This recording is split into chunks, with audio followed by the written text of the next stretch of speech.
તો તમને શું લાગે જામનગરનો વિકાસ થયો છે? નથી. આજ મને 74મું વર્ષ છે. 50 વર્ષ પહેલાં જેવું હતું એ જ પરિસ્થિતિ. જામનગરમાં દાદા દાદી ગાર્ડન આ એક જ છે. કમિશનરને ખબર નથી દાદા દાદી ગાર્ડન ક્યાં.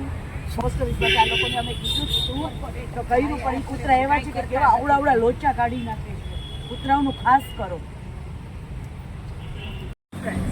અમેઝિંગ જામનગર ઓફિશિયલમાં આપ સૌનું સ્વાગત છે. લોકસભા ચૂંટણી 2024 જામનગર બેઠક ઉપર કોણ જીતશે અને કોણ ડૂબશે, તો ચાલો જાણીએ. ભાજપના અમે જોઈએ છીએ, ભાજપના પૂનમબેન આવવા જોઈએ. આ વખતે જે છત્રીઓએ પટેલો સાથે વિરોધ કર્યો છે એટલે આકરું તો પડશે. કારણ કે બાકી તો જેમ બધા કહે છે અને વર્ષો ત્યાં કહે છે કે ભાઈ 5 વર્ષમાં એકવાર દેખાય છે, બેનને કામે રાખી દીધા એટલે આવ્યા છે. બાકી આ ગાર્ડનની તમે દશા જોઈ વિડીયો તો નહીં લઈ શકો તમે. તો તમને શું લાગે જામનગરનો વિકાસ થયો છે? નથી. આજ મને 74મું વર્ષ છે. 50 વર્ષ પહેલાં જેવું હતું એ જ પરિસ્થિતિ. જામનગરમાં દાદા દાદી ગાર્ડન આ એક જ છે. કમિશનરને ખબર નથી દાદા દાદી ગાર્ડન ક્યાં. સમખવા એક જ છે દાદા દાદી ગાર્ડન. આ તો આપણા આ દાદાની ફરિયાદ છે કે જામનગરમાં હજુ એક દાદા દાદી ગાર્ડન જોઈએ છે. તો આ ફરિયાદને ધ્યાને લઈને આપણે પણ વિનંતી કરીએ કમિશનર સાહેબને કે ફરી એક આવું સરસ મજાનું ગાર્ડન બનાવી દે ને આ ગાર્ડનને એકદમ સારી રીતે મેન્ટેન કરે. અમારા દાદા દાદી ગાર્ડનની બાજુમાં જ બાળકોનો વિરલબાગ છે. એની અંદર 6 બીચકા છે. બાકી પાડ બનાવ્યો છે. પાડનો કોટવા ભાઈ લે તો ખબર પડે.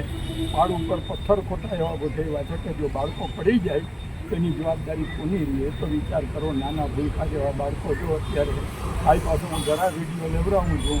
પેલા બાળકોને આવી બાળક જો વિડીયો કરીને લઈ જાય છે બાજુમાં જે માટે ઊભા છે એ આ પાડની અહીંયા કોઈ જરૂર છે એવી કે સાહસિક માટે નથી. ખરેખર અહીંયા ઈંચકા નાખવા જોઈએ. બીજા જે 7 રસ્તા પાસે બગીચો છે એમાં જે કસરતના સાધનો એ નાખવા જોઈએ. પૂનમબેનને એક વિનંતી છે, કારણ કે પૂનમબેન મારા અંગત મિત્ર હેમંતભાઈના દીકરી છે અને વલ્લભભાઈના રચનાભાઈ છે. બધા મને ઓળખે છે અને હું બધાને ઓળખું છું. જય ભારત. ભાજપના ઉમેદવાર પૂનમબેન માડમ લોકસભા બેઠક ઉપર ઊભા રહ્યા છે. તે ફરી ચૂંટાશે કે પછી કોંગ્રેસના ઉમેદવાર જેપી માલેગાનો ચાન્સ લાગશે? ના પૂનમબેન 100% ચૂંટાશે. 100% પૂનમબેન માડમ 100%. હાલ જે પરસોત્તમ રૂપાલા વિવાદ થયો છે તો તમને શું લાગે છે ભાજપની વોટ બેંક પર કશો ફરક પડશે? ના પડે. ભાજપની વોટ બેંક પર કશો ફરક નહીં પડે. તમને જામનગરનો વિકાસ દેખાય છે? ઘણો બધો દેખાય છે. 100% દેખાય. હમણાં આમ આદમી પાર્ટી અને કોંગ્રેસે ગઠબંધન કર્યું છે તો એના લીધે ભાજપની બેઠક ઉપર અને એની જે વોટ બેંક ઉપર કશો ફરક પડશે? જરાય નહીં પડે. નહીં પડે ફરક નહીં. બીજું છે કે આ થાય થવું જોઈએ એવી કંઈ તમારી ઈચ્છા છે પર્સનલ? શું ઈચ્છા તમે શું એટલે આ અમારે વિચારવાની જરૂર છે. ગંદકી છે, જામનગર વાસીઓએ અલર્ટ થવાની જરૂર છે. જે ગંદકીનો પ્રશ્ન છે બીજા શહેરોમાં જોવા મળે ને એના પર અહીંયા કામ થવું વધારે જરૂરી છે.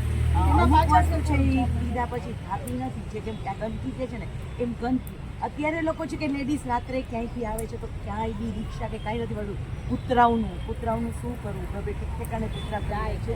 સ્કૂટરની વાસે એવું બધું જરાક ચોખ્ખાઈ કરો ગામમાં તો એવું બધું થાય. કૂતરાનો પ્રશ્ન સોડાના ડેલામાં છે જૈન દેરાસર પોસ્ટ ઓફિસમાં આ લોકોને અમે કીધું શું તો કર્યું, પણ એ કૂતરા એવા છે કે કેવા આવડા લોચા કાઢી નાખે છે. કૂતરાઓનું ખાસ કરો. ગવર્મેન્ટ પાસે સરકાર પાસે કંઈ એક્સપેક્ટેશન રાખો છો કે આપણી વુમન્સ માટે એ કંઈ કરી શકે? હા, જો વુમન્સ ડે હોય, બધા તહેવાર હોય ત્યારે એ લોકોને વુમન્સને એમ કે અમુક 50% એ લોકો ફ્રીમાં આપે, BRTSમાં એવી રીતે ઘણી વખત ફ્રી આપે તો વધુ સારું. અમુક જગ્યાએ તમે 50% કહે છે ને તો ઓનલી ફોર પણ એક દિવસ એવો રાખો ઓનલી ફોર લેડીઝ માટે ટોટલી ફ્રી હોવું જોઈએ. કારણ કે મહિલા કેટલો ભોગ દે છે, ઘરમાં દે છે, બહાર ઓફિસમાં જોબ કરે છે. એક લેડીઝ જ એવી છે કે એ બધું કરી શકે છે. જેન્ટ્સ ઘરે જઈને કોઈ બી કામ નથી કરતા પણ લેડીઝને એ કરવું પડે છે. સવારથી ઉઠે ત્યારથી નોકરી, રાતે સૂવે ત્યાં સુધી નોકરી. એના માટે એક દિવસ એવો જોઈએ ટોટલી વસ્તુ ફ્રી.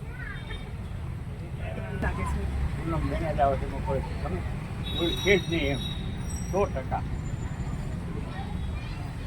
હમણાં જે પરસોત્તમ રૂપાલા વિવાદ ચાલુ છે તો તમને શું લાગે છે તો એની કોઈ ઇફેક્ટ ભાજપની વોટ બેંક ઉપર કશું ફરક પડશે? કોઈ ફરક નહીં પડે. એ રૂપાલા આવશે ભાજપ જ આવશે. તમને શું લાગે આપણા જામનગરનો કશો વિકાસ થયો છે, કંઈ દેખાય છે તમને? ઘણો વિકાસ થયો.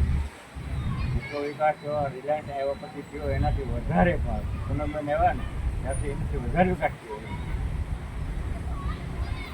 ઉમેદવાર પૂનમબેન માડમ ફરી ચૂંટાશે કે કોંગ્રેસના જ્યોતિ માલવિયા ને કઈ ચાન્સ મળશે? પૂનમબેન જામનગરમાંથી મિનિમમ 4 થી 4.5 લાખની લીડથી 100% જીતે છે. અહીં કોંગ્રેસ જેવું કંઈ છે જ નહીં. તમને આ વોર્ડ નંબર 8 છે, અહીં ક્યાંય કોંગ્રેસનું કાર્યાલય જ નથી.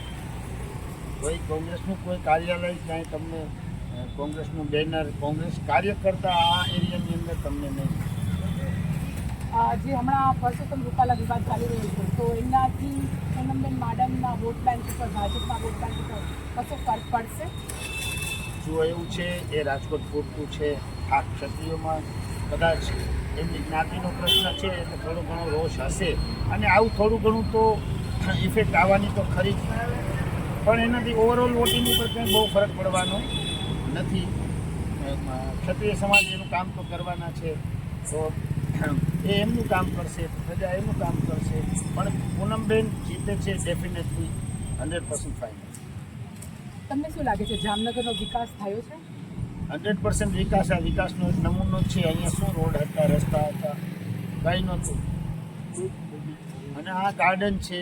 આ વિસ્તાર તો બન્યો ત્યારથી 1975થી બીજેપીનો ગઢ છે. આ બીજેપીનો જ આખો વિસ્તાર છે. અહીંયા કોંગ્રેસની કોઈ ઓફિસ પણ નથી ખુલતી, કોઈ કાર્યાલય નથી ખુલતું, કોઈ કાર્યકર નથી. આને ઘણા બધા વર્ષો થયા. Thank you. તમને શું લાગે છે કે હાલ ભાજપના ઉમેદવાર પૂનમબેન માડમ ફરી ચૂંટાશે કે પછી જેપી માલવિયા જે કોંગ્રેસના યુવા ઉમેદવાર છે તે ચૂંટાશે? અમને તો પૂનમબેનની આશા છે. 100% પૂનમબેન આવશે રિપીટમાં. અને હમણાં જે પરસોત્તમ રૂપાલા વિવાદ ચાલ્યો છે તો તેને લીધે કઈ વોટ બેંક, ભાજપની વોટ બેંકમાં ખાસો ફરક પડશે? એ છે રાજકોટ સાઈડમાં, બાકી આપણે ત્યાં નહીં પડે, રાજકોટ સાઈડમાં પડશે. એમ ટીવી ઉપર સમાચાર આપણે જોઈ છીએ એટલે ખ્યાલ આવે એમ. તમને હમણાં જામનગરનો વિકાસ દેખાય છે? હા, સરસ દેખાય. પૂનમબેને ઘણો એવો વિકાસ કર્યો. પૂનમબેન છે સારા જ છે. સંસદ તરીકે આપણે પાછા આવે એવી આપણી માંગણી છે અને એવી આશા રાખી કે પૂનમબેન ચૂંટાય. તમારું શું કહેવાનું છે? મારું કહેવાનું એ છે કે કોંગ્રેસ પાસે એવો કોઈ પ્રધાનમંત્રી લાયક કેન્ડિડેટ નથી કે મોદીની ટક્કરમાં 1% હોય. એટલે મને તો કોંગ્રેસની આશા નથી દેખાતી, ભાજપની દેખાય. અને પૂનમબેનની વાત કરું તો પૂનમબેને સારા કામ કર્યા છે. ઓવરબ્રિજ છે, અંડરબ્રિજ છે, રોડ ગટર, ખૂબ સારું કામ કર્યું.